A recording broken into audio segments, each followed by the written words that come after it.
So yung mga ka-Lotis, welcome back sa ating channel, The Lotis TV. Ngayon, December 6 ay maggagawa tayo or mag-share tayo o mag-share ako ngayon ng gospel. So ngayon, ang kinakailangan natin baguhin ang ating buhay ngayong Friday. Dahil may mga kulang strategy. Yan.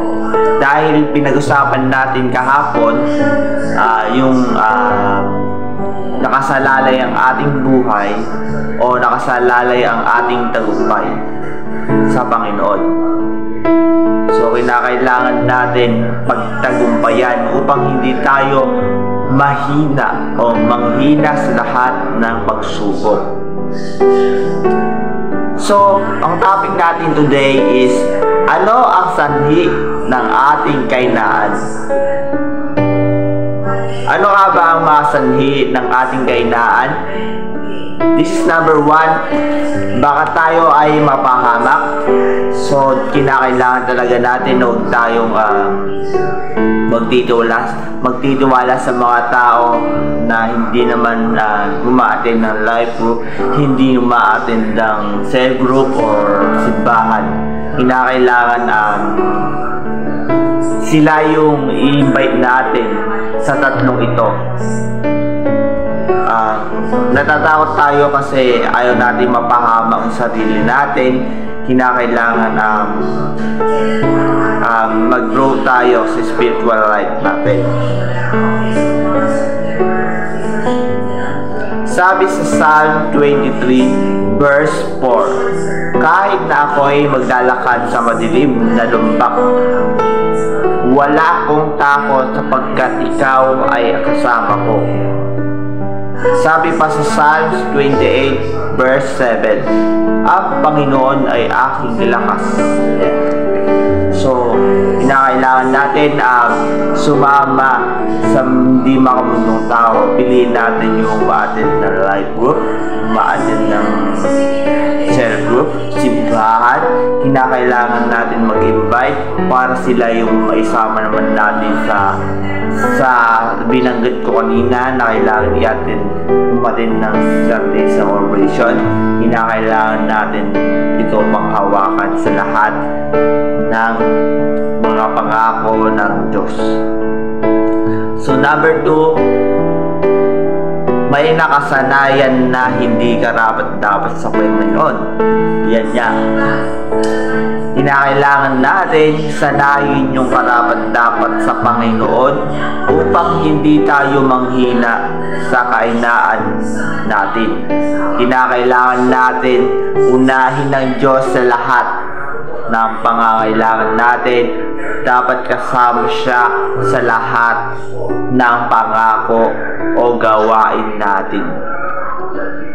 Sabi sa 1 John 2 verse 15, huwag ninyong ibigin ang sanlibutan o ang mga bagay na nasa sanlibutan.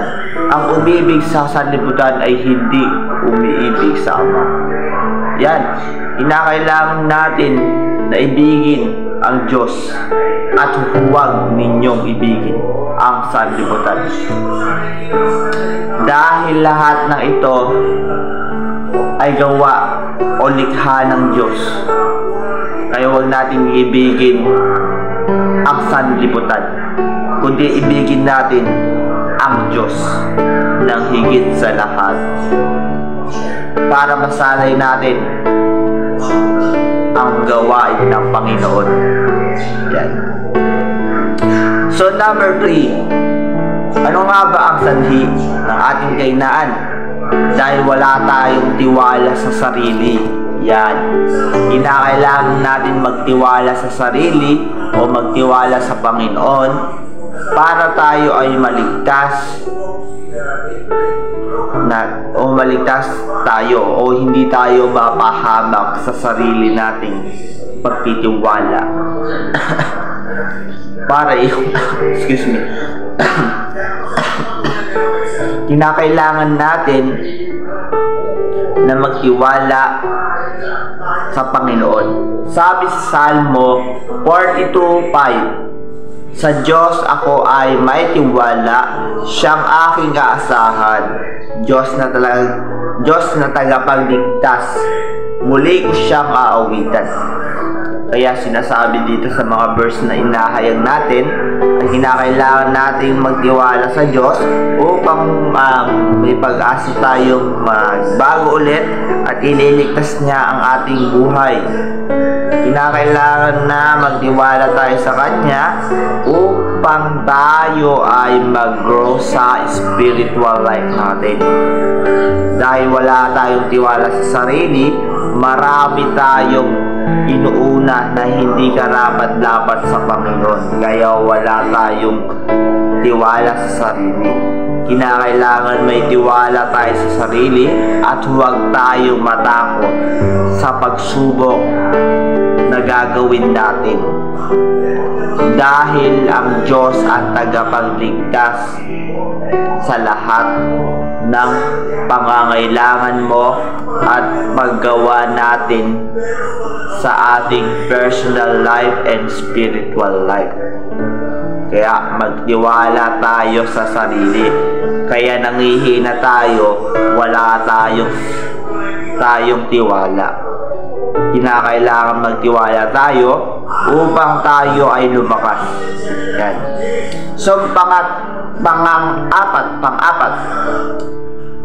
Ano ang sanhi sa ating kahinaan ay number 4 ay takot sa pagbabago.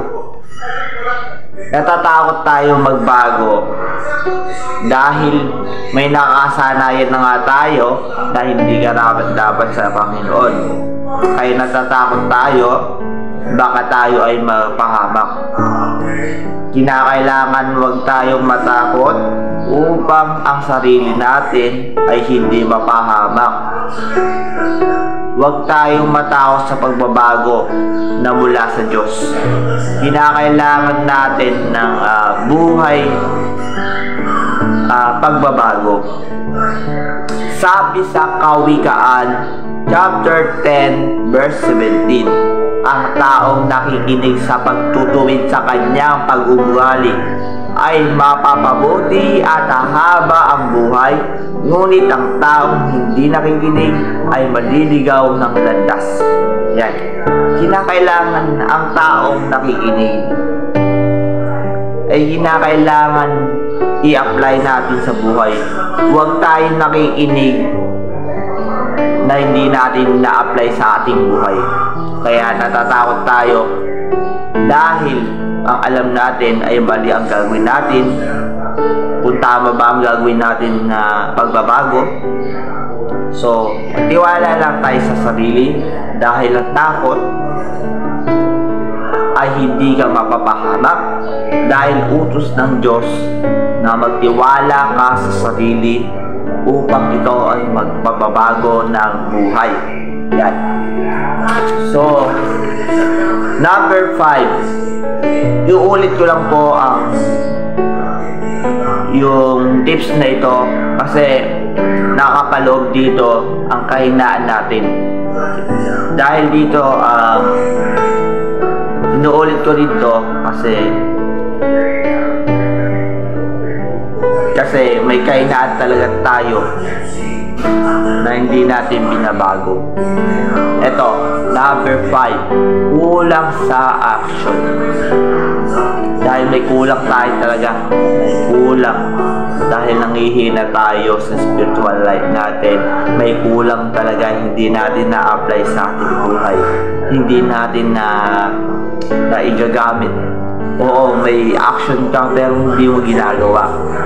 Dahil may kulang pa. Yan.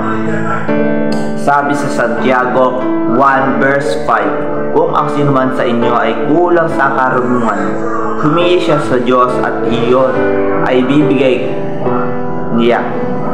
Ang Diyos ay nagbibigay ng masagana sa lahat at hindi magagalit. Itong verse na ito ay inulit ko lang dahil maganda ang verse na ito sa kahinaan natin dahil may mga kulang talaga hindi natin na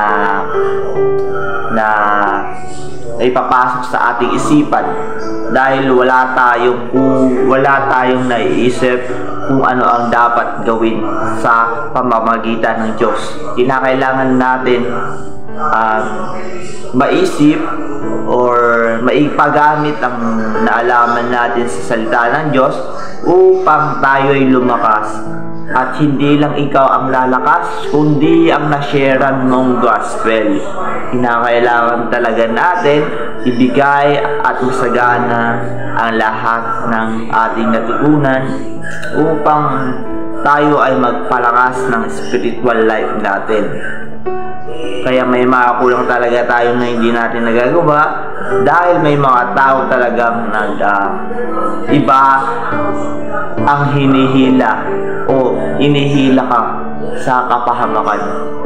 Kinakailangan ikaw naman ang maghila o ikaw ang maghila sa kanila papuntang simbahan upang sila ay magkaroon ng knowledge and wisdom sa pamamagitan ng salita ng Diyos upang sila yung lumakas sa action.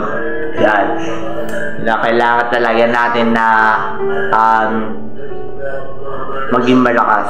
Yan.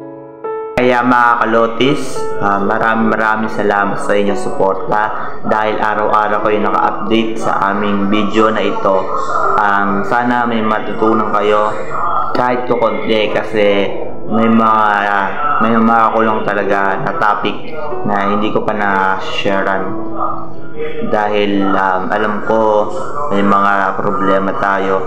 Ako rin may problema sa mga ginagawa ko dahil may mga problema sa school na hindi ko nagagawa dahil may kulang talaga sa action. Kinakailangan talaga natin na magpatuloy tayo. Subukan natin na gumaling sa lahat. So mga kalotis, maraming salamat sa inyong panonood at pag-support sa amin. And don't forget subscribe and like and share to my YouTube channel, The Lotis TV. So magkita-kita tayo ulit bukas. So inaalis ko nga pala Monday to Friday tayo mag-vlog ng mga Bible study. Hindi na to Bible study. Gusto ko lang ang personal na kaisipan. Hindi lang ito Bible study. Ito ay basta comment nyo lang kung ano ang nararapat. Kinakailangan ito talaga yung life na gusto ko baguhin yung sarili ko at baguhin din ko kayo sa mga experience ko. Yun lang po. So sa susunod po na vlog or sa susunod na weeks ay ako po ay maghahayag ng aking experience sa aking buhay kung paano ko naging Kristiyano sa pamamagitan ng aking buhay. So ikikwento ko rin po kung paano ko natanggap ang Panginoon na paulit-ulit ko. Oo, Kristiyano ko pero may mga kasalanan talaga na hindi ka naiwasan. Pero sabi ko sa sarili ko na magtitiwala ako na baguhin ako ng Panginoon sa pamamagitan ng aking buhay. Kaya muli, kita-kits tayo sa Monday. So yung mga kalotis, goodbye and God bless sa inyo.